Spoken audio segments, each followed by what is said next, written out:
बेसिलिनियम जो है वो ऐसे पेशेंट के लिए इंडिकेट की जाती है जिनकी फैमिली हिस्ट्री जो है उसमें ट्यूबरकुलोसिस पाया जाता है, और वो जो है उनको खांसी होती है, और साथ ये है कि अस्थमा हो सकता है, ब्रोंकाइटिस हो सकता है, कोल्ड, क्राइज़ा और डिस्निया यानी सांस लेने में जो है वो दिक्कत हो सकती है। और बहुत ज़्यादा जो है जिन लोगों में बलगम का मतलब अखराज होता है, और मतलब है कि शहरों के हिसाब से जो है वो बलगम निकलता है।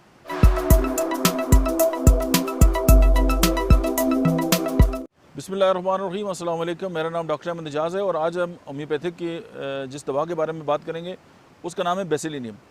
बेसिलिनियम जो है वो ऐसे पेशेंट के लिए इंडिकेट की जाती है जिनकी फैमिली हिस्ट्री जो है उसमें ट्यूबरकुलोसिस पाया जाता है, और वो जो है उनको खांसी होती है, और साथ ये है कि अस्थमा हो सकता है, ब्रोंकाइटिस हो सकता है, कोल्ड, क्राइज़ा और डिस्निया यानी सांस लेने में जो है वो दिक्कत हो सकती है।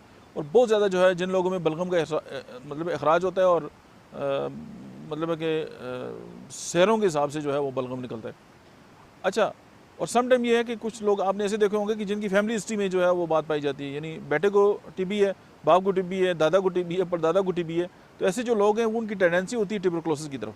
तो अगर आप बेसिलिनियम देंगे तो ये टेंडेंसी जो है वो रुक जाती है।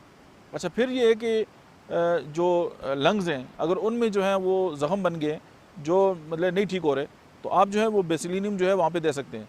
उसके अलावा ये है कि इसका जो बुखार है वो हर रोज़ तकरीबन 4 बजे जो है वो उस मरीज़ को होता है, और उसको वोमिट होती है, और साथ इसमें एक और जो बात है सोर थ्रोट हो सकता है। अब सोर थ्रोट के पीछे भी जो है वो ट्यूबरकुलोसिस की हिस्ट्री मतलब पाई जा सकती है। टॉन्सिलाइटिस के जितने लोग हैं आप उसमें इंडिकेट कर सकते हैं। और इसमें जो एक और बात है वो ये है कि जब वो एक्सपेक्ट्रेट करता है तो जो बलगम अखराज होता है वो बहुत थोड़ी थोड़ी मकदार में होता है। अच्छा, फिर स्किन की अगर हम बात करें तो रिंग वर्म जो है वो गोल गोल जो निशान है स्किन के ऊपर जो रिंग वर्म है वो होते हैं इसमें। एक्जिमा जो है उसमें होता है। अच्छा, मतलब है कि डिस्पोजिशन टू कोल्ड एंड क्राइज़ा, यानी कि एक ऐसा पेशेंट जो टेंडेंसी होती है उसमें नज़ले की तरफ रुझान होता है, और उसको जो है वो जल्दी ठंड भी लगती है।